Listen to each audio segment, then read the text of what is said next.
Saya kira kita perlu membuat suatu payung. Kongres Pancasila keempat ini adalah gaungnya Indonesia. Jadi mari kita buat payung sehingga nanti kami ini dengan organisasi kami bercandelan pada payung itu melaksanakan gerakan budaya Pancasila. Jadi kami usulkan bahwa deklarasi kita itu adalah deklarasi budaya Pancasila. Yang itu sudah meliputi. Nah tadi juga kalau Bapak tanya visi begitu ya. Visi kita ini ialah visinya adalah terwujudnya budaya Pancasila dalam kehidupan sehari-hari. Bermasyarakat, berbangsa dan bernegara. Kalau Pancasila sudah dilakukan sehari-hari kan sudah. Bagaimana caranya, misinya yaitu pertama tadi membuat jaringan nasional. Jadi nanti dari deklarasi budaya Pancasila itu ada gerakan-gerakan budaya Pancasila yang tadi dimulai dari individu, dari organisasi kita dan sebagainya. Lembaga itu menjadi lembaga, tapi bahwa saya ingin sekali bahwa bagaimanapun kita harus mendesak di dalam kongres ini bahwa pemerintah itu wajib membuat wadah pengawal Pancasila. Kenapa saya katakan wajib? Karena kedaulatan itu di tangan rakyat. Pemerintah kita pilih, pemerintah itu melaksanakan kedaulatan rakyat. Jadi kalau kita mewajibkan pemerintah membuat wadah, itu harus dituruti. Sampai hari ini rekomendasi kita didiemin saja. Ini pemerintahnya siapa? Saya ingin diulangi lagi dengan deklarasi ini, nanti reaksinya pemerintah bagaimana? Kalau memang reaksinya pemerintah diam saja, nah itu jelas bahwa pemerintah itu ya tidak setuju dengan adanya Pancasila begitu. Jadi kita bisa mengambil jalan-jalan yang lain. Bapak nanti ini saya serahkan ya, dan sebetulnya ini adalah saya menampung dari pikiran-pikiran dari seluruh ini. Misalnya kita peserta tadi juga sudah bertekad bulat untuk mengimplementasikan budaya Pancasila dan lain-lain, masih panjang.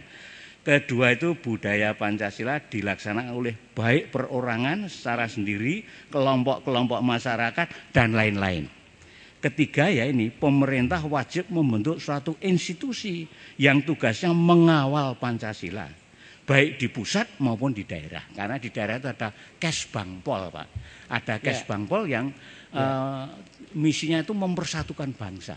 Ya, tapi dia kasih, tidak punya bahan. Nah, kemudian kalau tadi pelaksanaan itu dilaksanakan menurut budaya lokal, tetapi konsep pengertian Pancasila harus satu. Bahwa pelaksanaan melalui budaya lokal ya, tapi harus satu tafsir Pancasila. Jadi perlu diciptakan fasilitator. Saya kira itu nanti saya serahkan bahwa terima kasih. Wassalamualaikum warahmatullahi wabarakatuh. Assalamualaikum warahmatullahi wabarakatuh. Saya menggunakan kata kunci yang tertulis di sana pelembagaan. Bapak asal nama Gunawan dari PBI UST. Sekali lagi saya menggunakan kata kunci pelembagaan yang kalau ditarik sinonimnya tentu banyak artinya. Sudah otomatis juga akan berarti pembudayaan. Kalau kita lihat apakah kita berbudaya, itu karena pelajaran budaya ataukah karena kita masuk dalam ruang dan waktu mengikuti budaya itu. Secara sederhana ya tidak lebih kita mempraktekannya. Ketika orang-orang pantai mempraktekkan kehidupannya secara nyata, ada budaya pantai. Ketika orang-orang yang di lingkungan hutan berbuat apapun teresap di hatinya, maka terjadilah budaya berdasar realitas lingkungannya hutan dan seterusnya. Intinya pembudayaan itu dimulai dari dirinya sendiri dan melalui praktek. Sedangkan konsep yang ingin saya sampaikan terkait dengan teori kekekalan energi, yaitu ruang dan waktu. Siapapun kita sekarang ini pasti hidup, dan hidup itu parameternya hanya dua, yaitu ruang dan waktu. Sekarang saya di sini, nanti di sana, kemarin di situ. Kita juga berada di waktu lalu, di waktu sekarang, di waktu akan datang. Realitas hidup itu pasti bersentuhan dengan kenyataan. Nah, kalau kita mau melembagakan Pancasila, Maka esensinya itu apakah harus ada pelajaran Pancasila, apakah ada aturan yang mengatur tentang pembudayaan Pancasila, padahal Pancasila itu sendiri sesuatu yang transenden, yang ditafsir tergantung kemampuannya. Dengan kata lain, apapun upaya untuk resmikannya akan sangat berbeda, dan perbedaan itu hasilnya selalu dua, yaitu perbedaan sebagai awal perpecahan atau perbedaan justru sebagai kekuatan. Maka kalau usulan-usulan yang sangat tegas harus begini, harus begitu, menurut saya kok tidak mungkin, karena Pancasila itu sendiri sebetulnya menerima keragaman apapun asal tidak merugikan yang lain. Nah, berikutnya masuk kepada hal yang lebih mendasar.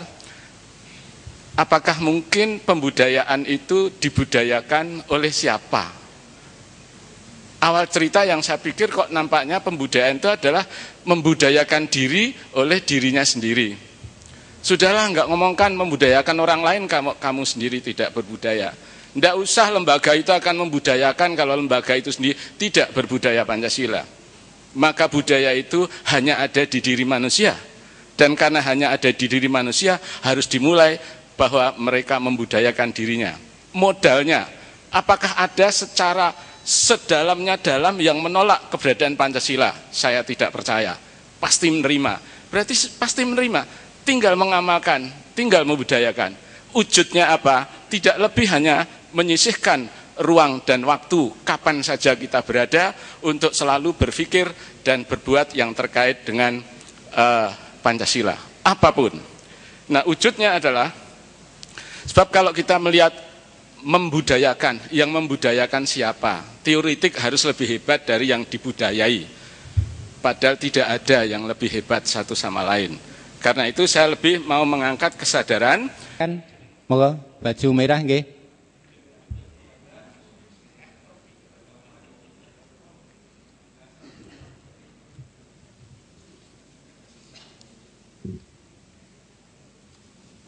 Terima kasih. Assalamualaikum warahmatullahi wabarakatuh.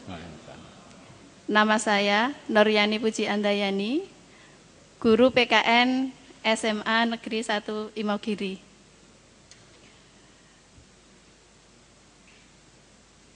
Saya punya kesimpulan bahwa dalam kongres ini itu kita sepakat untuk membudayakan nilai-nilai Pancasila dalam kehidupan sehari-hari. Sesuai dengan yang dikatakan oleh pembicara tadi Bapak Daud, bahwa untuk membudayakan nilai-nilai Pancasila itu melalui lingkungan keluarga, sekolah, dan masyarakat.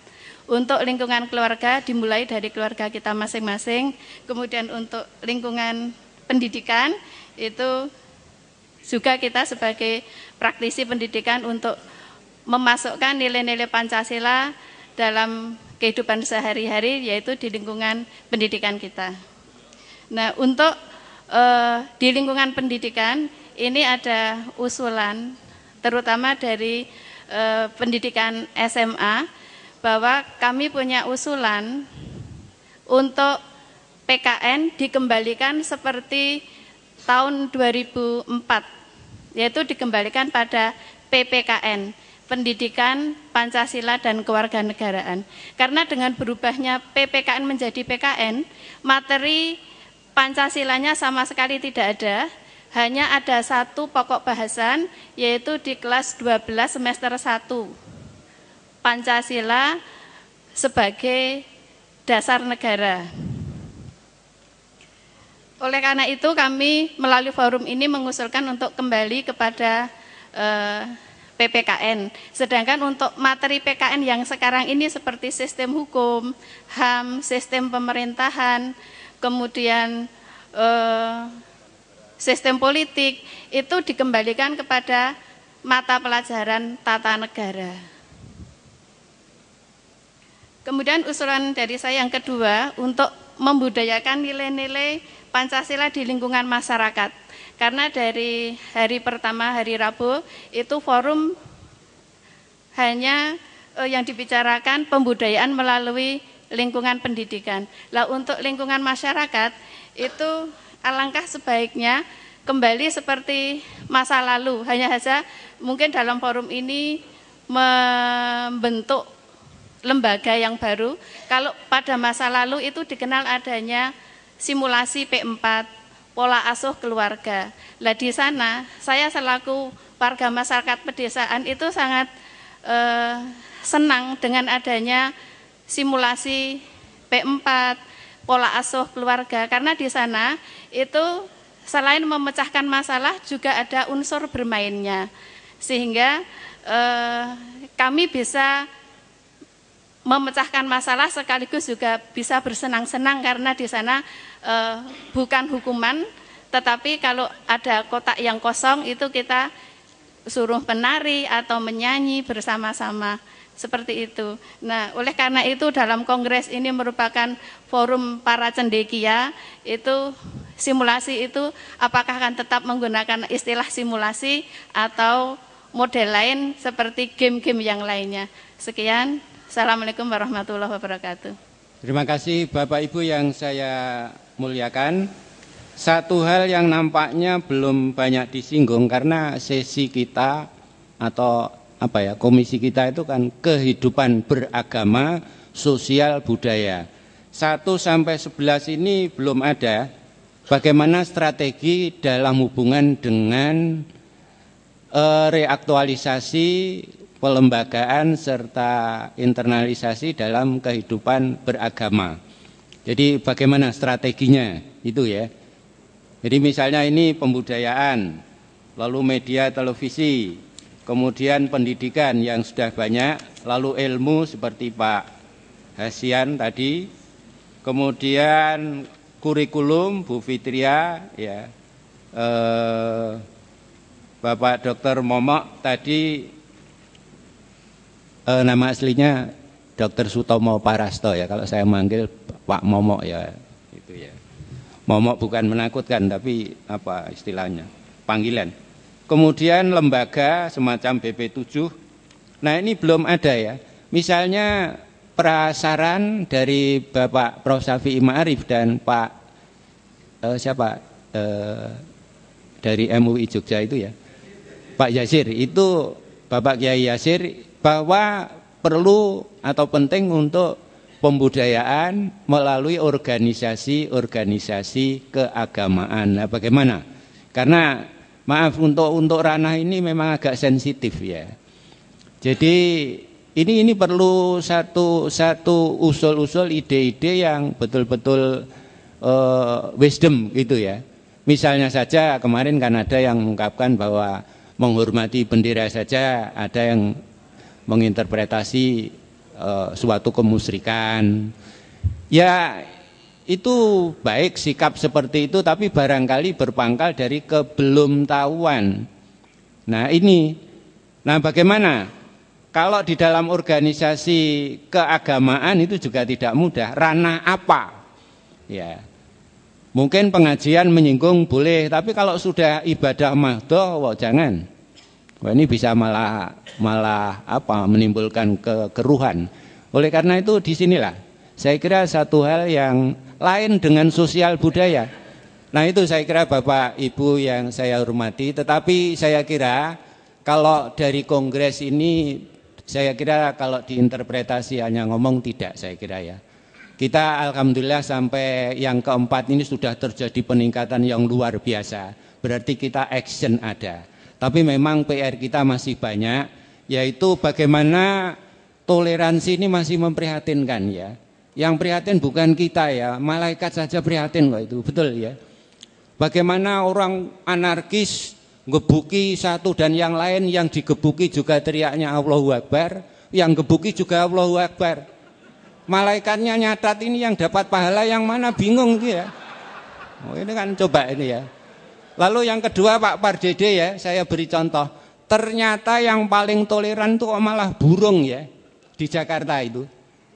Jadi burung di katedral itu main ke Masjid Istiqlal itu nggak ada masalah di sana ya.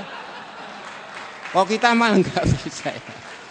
Maaf demikian Bapak Ibu yang saya hormati, kalau ada kurang dan tidak memuaskan memang saya bukan alat pemuas ya. Jadi mohon bisa dimaafkan. Billahi taufiq wal hidayah. Assalamualaikum warahmatullahi wabarakatuh.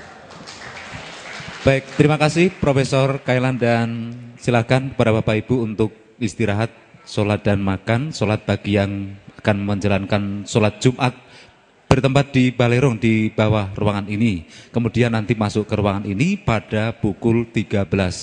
Sekali lagi dimohon nanti untuk memasuki ke Balai Senat ini untuk melanjutkan sidang pleno setelah isoma pada pukul 13. Kemudian seperti hari kemarin untuk tempat makan sudah disiapkan di lobi sebelah utara.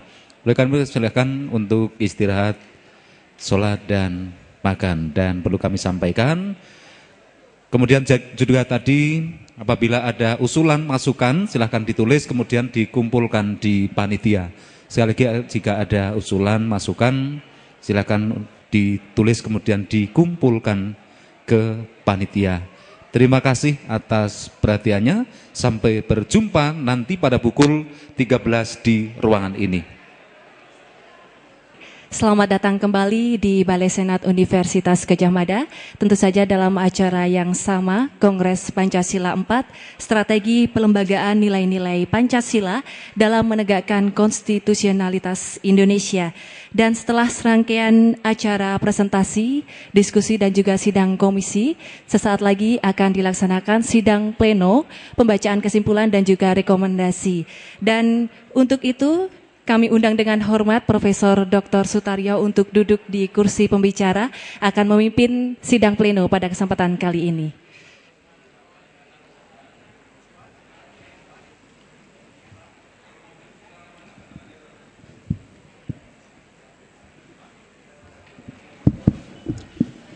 Assalamualaikum warahmatullahi wabarakatuh.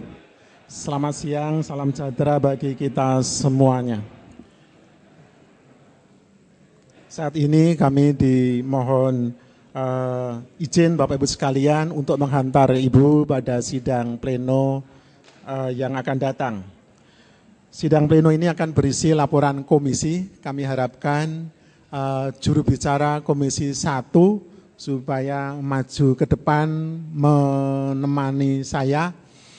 Komisi 2 kami persilahkan ke depan juga.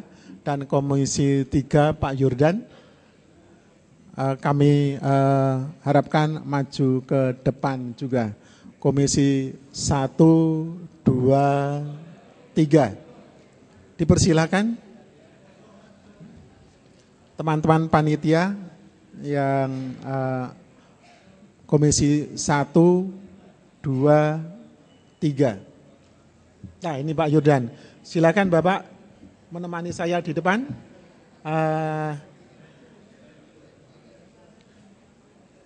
Bapak Komisi 2 ya? Oh sama. PowerPoint sudah ada. Power 3 sudah? 3. Sambil menyiapkan teknis penayangan, ada beberapa pengumuman yang perlu kita sampaikan nanti. Kongres yang akan datang. Kongres yang akan datang dari hasil yang mendaftarkan dan kemudian lobby-lobby. Kongres yang akan datang akan diselenggarakan di Palembang. Ya. Jadi kongres kelima nanti di Palembang, Profesor Slamet Widodo mohon menyiapkan segala sesuatunya dengan catatan apakah 2014 ada yang mendaftarkan, 2013 dan 2014 kami mohon maju, kalau siap. Masalah pembiayaan jangan dikhawatirkan, maksudnya dari kita untuk kita. Tanpa sponsor pun kita harus berjalan terus kongres ini. Seperti hari-hari ini, karena kejadian semacam kongres hari ini, tanpa sponsor Bapak Ibu sekalian sejak 2006, 2007 sampai 7 kali itu kita berdikari betul-betul itu. Dan ada beberapa sponsor baru kemudian menyusul. Oleh karena itu, Prof. Slamet silakan untuk mendampingi saya sebentar 5-10 menit, mengapa Anda berani-beraninya untuk sebagai tuan rumah Kongres Pancasila ke-5 ini? Mana Pak Slamet tadi malah keluarnya?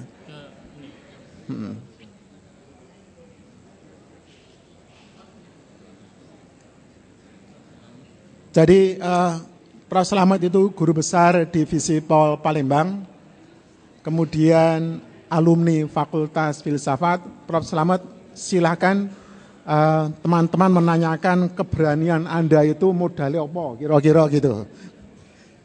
Ya. Monggo, Mas Slamet. Ya.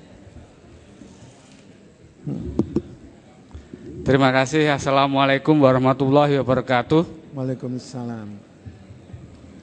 Prof. Taryo dan Bapak Ibu sekalian yang saya hormati, tadi saya sudah, sejak kemarin Prof. Taryo sebetulnya saya itu mau datang, tapi kemarin ada acara dan saya mau tidak mau harus datang karena sejak di Surabaya saya sudah mempersiapkan untuk ini. Saya tantang, kenapa saya berani-beraninya. Kami di Palembang itu menyelenggarakan SEA Games aja berhasil. SEA Games aja berhasil, apalagi Kongres Pancasila. Tapi enggak pakai Wisma Atletnya toh? Oh enggak. Insya Allah kita bersih Pak. Ya, jadi mohon maaf juga, terus terang kami juga sudah Ketua Kagama Sumatera Selatan juga, Ketua Alumni Filsafat UGM juga, dan juga mahasiswa kita di Sumatera Selatan juga sudah banyak yang jadi pejabat di situ, bupati, kepala daerah itu banyak sekali di sana. Dan insya Allah masyarakat Sumatera Selatan sangat mendukung kesempatan ini, dan gubernur saya itu sangat senang sekali kalau ada event-event nasional maupun internasional. Itu aja. Terima kasih. Jadi insya Allah. Terima kasih Pak Slamet. Nanti empek-empek Assalamualaikum warahmatullahi wabarakatuh. Dan insya Allah akan berhasil, dan kami akan menerima Bapak Ibu sekalian dengan senang hati dan welcome sekali untuk rawuh di Palembang. Terima kasih. Assalamualaikum warahmatullahi wabarakatuh. Tetap di sini Mas Slamet sambil menunggu Komisi 1-2 di mana gerangan juru bicaranya. Sambil menunggu Mas Slamet tetap di sini, saya mohon sidang pleno mengusulkan topik apa untuk tahun yang akan datang. Silakan usul, maju saja, usul topik-topik apa yang akan Bapak Ibu kehendaki. Hari ini masalah strategi pelembagaan dari ekonomi dan lain sebagainya. Ada usul, Ibu? Terima kasih atas kesempatan ini. Kalau kita sudah mulai dengan strategi kepelembagaan, harusnya langsung evaluasi. Jadi apa judul evaluasinya? Monggo, saya tidak pandai untuk itu. Terima kasih. Terima kasih. Masalah evaluasi pelembagaan, dan karena di Surabaya pembudayaan, Bapak Ibu sekalian, teman-teman, tolong di Palembang dilaporkan masing-masing apa yang sudah dikerjakan selama 2 tahun terakhir ini dalam bentuk makalah paper seperti sore hari kemarin atau makalah poster yang seperti di luar itu. Dipersilakan menulis, referensinya ada, metodologinya terserah Anda, dan kita paparkan semuanya. Hari ini di kongres ini kita menerima sekitar 80-100 paper bebas. Kemudian nanti di Palembang kita akan perbanyak lagi Mas. Mohon nanti dari Sabang sampai Merauke bagaimana pelaksanaan Pancasila ditulis. Itu merupakan satu aset kekayaan kita kongres ini yang luar biasa. Ya, kongres ini akan dilakukan di Palembang. Yang ke-6 ada yang melamar. Silakan kalau usul. Ya. Bismillahirrahmanirrahim. Terima kasih. Kami dari Madiun, Bapak. Iya. Yang pertama, kami mengusulkan untuk kongres yang ke-5 akan datang. Mengingat bahwa mulai kongres pertama di sini, kedua di Bali, 3 Surabaya, dan 4 ke sini lagi. Iya. banyak fenomena yang digarap secara teoritis. Mohon di Palembang nanti kita bicarakan masalah implementasi yang memang harus segera kita laksanakan di dalam gerak langkah yang harus kita laksanakan bagaimana untuk mencapai suatu tujuan itu. Jadi tembok setinggi apapun saya harapkan bisa. Atas kesempatan yang diberikan, kami dari Komisi 3 terkait dengan pelembagaan strategi pelembagaan nilai-nilai Pancasila dalam perspektif ekonomi dan kesejahteraan. Kami memahami kelembagaan dari 3 hal, yaitu mulai dari aturan, dari organisasi maupun dari nilai-nilai atau norma-norma yang ada. Kami menggunakan model pertama bahwa kami berusaha memahami apa masalah yang mendasar dan kemudian bagaimana strategi pelembagaannya. Memang waktu yang diberikan sangat singkat, tetapi kami berusaha dalam waktu yang singkat itu untuk mencoba merangkum sehingga mungkin hasilnya kurang mendalam, tetapi inilah hasil kerja dari komisi kami. Terkait dengan masalah aturan atau hukum, ada 3 hal terkait dengan Pancasila, UUD 45 dan aturan di bawahnya. Mengenai Pancasila, kami melihat bahwa masih ada pemahaman yang belum sama tentang bagaimana konsep kesejahteraan sosial sebagaimana yang dimaksud dalam Pancasila, khususnya sila kelima. Sehingga paling sederhana kemarin waktu Prof. Sri Adi Swasono menjelaskan bagaimana di UI sendiri itu konsepnya sangat liberal begitu. Sehingga kemudian strategi pelembaganya adalah bagaimana supaya ada konsep yang bersama untuk memahami bersama bagaimana sih kesejahteraan sosial yang dimaksud yang sesuai dengan Pancasila. Sehingga kemudian ketika ini tidak dijelaskan ataupun diturunkan dalam bentuk aturan-aturan itu sudah ada kesamaan pemahaman. Terkait dengan Undang-Undang Dasar 45, kita melihat bahwa ada beberapa hal yang hilang dengan adanya amandemen ini, terutama adalah kata koperasi dan kemudian ada juga kata yang menjadi pintu masuk bagi kelompok kapitalisme, yaitu kata efisiensi atau lebih lengkapnya efisiensi berkeadilan.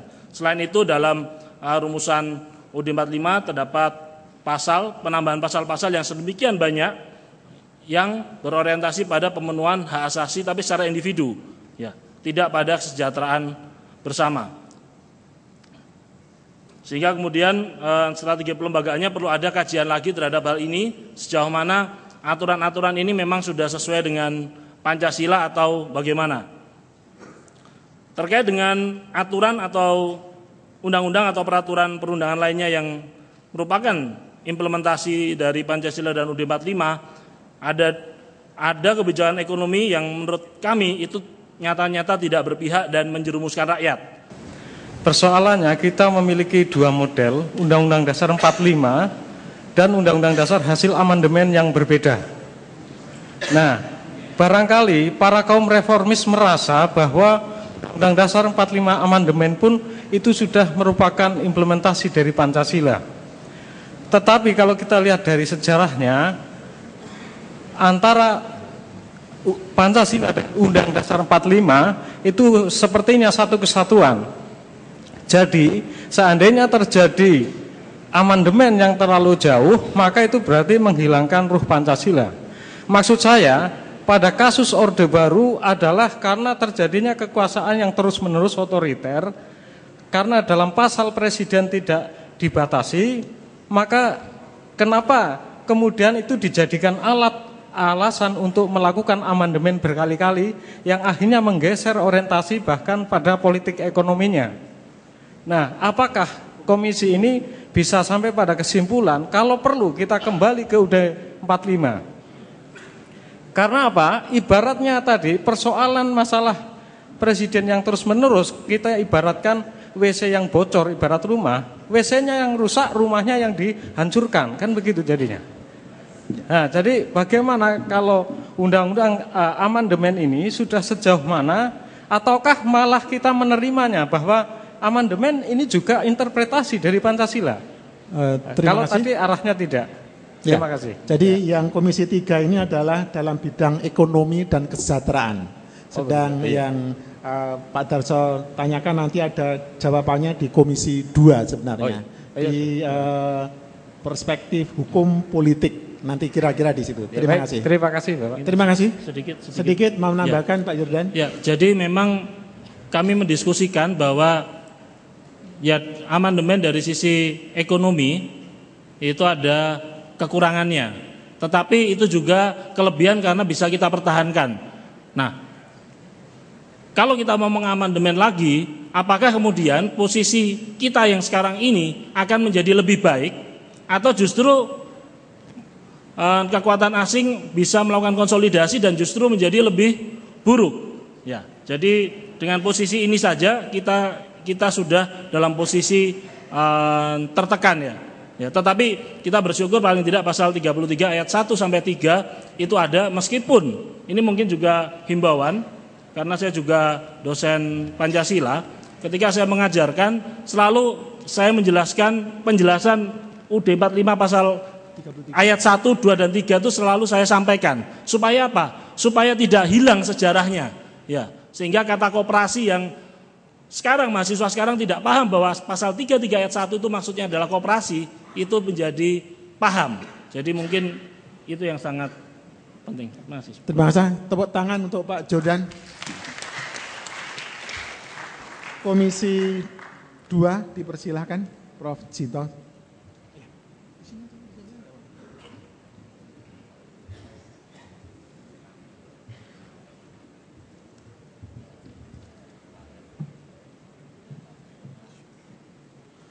Assalamualaikum warahmatullahi wabarakatuh. Bapak-bapak yang terhormat, saya selaku moderator di Komisi 2 tadi belum menunjuk salah seorang untuk mewakili berbicara, sehingga ini membawa konsekuensi saya selaku moderator sekaligus harus membacakan. Nah, ini hukumannya bagi moderator yang lalai seperti itu. Saya akan membacakan rumusan dari Komisi 2. Sebelum ini saya bacakan, saya sedikit pengantar bahwa pada Komisi 2 ini dikaji strategi pelembagaan nilai-nilai Pancasila dalam perspektif hukum, politik, dan pertahanan dan keamanan. Sedianya akan didiskusikan 10 makalah. Tetapi ternyata yang masuk makalahnya hanya ada 6. Oleh karenanya dari diskusi terhadap 6 makalah tadi kemudian dapat diambil kesimpulan 6 poin sebagai berikut. Walaupun ini 6 poin tetapi sudah mencakup seluruh aspek atau perspektif yang saya katakan.